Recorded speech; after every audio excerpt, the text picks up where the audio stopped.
Good morning guys! So yan for today's video. And mag-install tayo guys ng UPS at saka battery pack sa ang aming camera cabinet. Ayan, back up natin yung battery. Ayan na guys yung cabinet oh. Ayun si Poging James oh. Ano siya sa kabila. Ayan, nilalagay muna namin yung ang kanyang rails para sasabit na lang muna ang aming battery pack. Ayan si Pogi oh, sa loob ng building, takot pa rin balak na balak pa rin, takot na initan oh. Ayan na.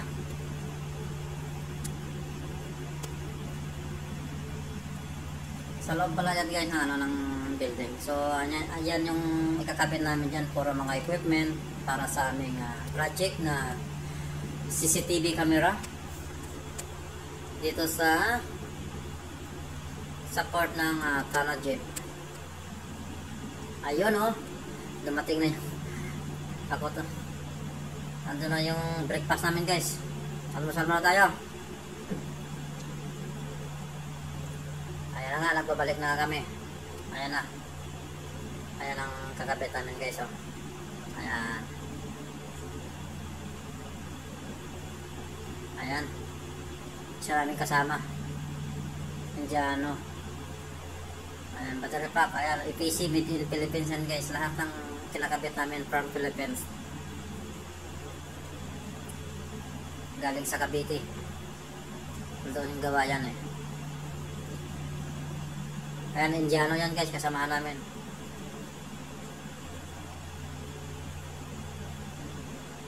Ayan, si Melchor. Isa namin kasama, taga Bicol.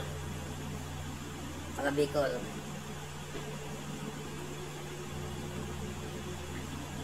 Ayan na guys, oh, nakakabit na oh. Nakakabit na namin. Ayun, yung isa, taga Bacolod din oh. Ayan, si James Red, taga yan, Isabela yan. Ayan. Ayan.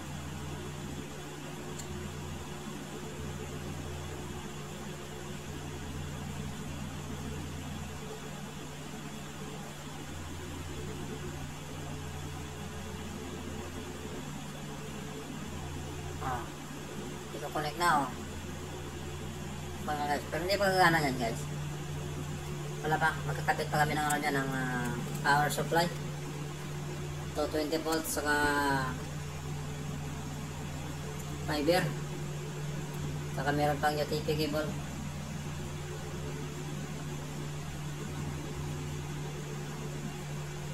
At kinakabit na yung cover.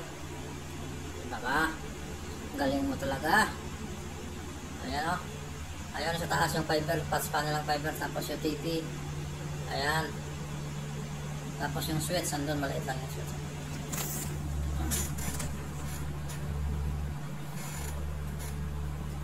Diba? Ayan o.